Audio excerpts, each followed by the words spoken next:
देसी खाने की खुशबू पूरे घर में फैल रही थी। कड़ाही की सिजलिंग आवाज, मसालों की महक और अनु की तेजी से चलती हथेलियां, सब मिलकर एक ऐसी हलचल पैदा कर रहे थे जैसे किसी तूफान से पहले की खामोशी। और ठीक उसी माहौल में, जब देसी फूड की तैयारी अपने चरम पर थी, आर्यवर्धन ने धीरे से कहा, जब खाना देसी होगा तो इंसर्ट भी देसी स्टाइल में ही होना चाहिए। अनु ने उसकी तरफ देखा। उसकी आंखों में हल्की मुस्कान थी, लेकिन दिल में एक अजीब सी बेचैनी। वह समझ नहीं पा रही थी कि आज आर्यवर्धन इतना अलग क्यों व्यवहार कर रहा है, जैसे उसके हर शब्द के पीछे कोई गहरा मतलब छुपा हो। बैकग्राउंड में हल्का सा संगीत बज रहा था, लेकिन अनु के कानों में सिर्फ आर्यवर्धन की आवाज गूंज रही थी। तभी आर्यवर्धन ने अचानक से आकर उसके बगल में खड़े होकर कहा, चलो, मैं भी मदद करता हूँ। अनु चौंक गई। सर, आपको खाना बनाना भी आता है? मुझे तो पता ही नहीं था। आप तो वाकई वर्ल्ड में वन पीस हो।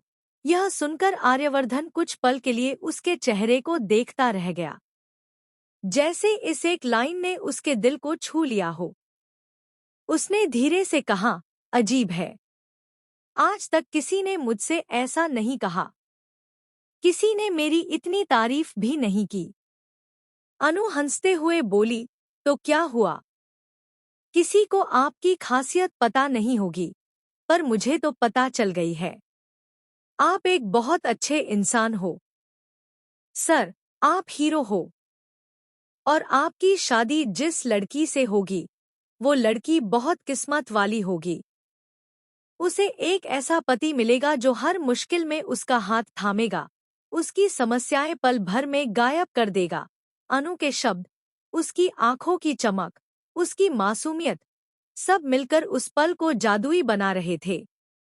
आर्यवर्धन कुछ पल चुप रहा, फिर मुस्कुराया और धीरे से पूछा, पर तुम्हें यह कैसे पता कि मैं एक अच्छा पति बनूंगा?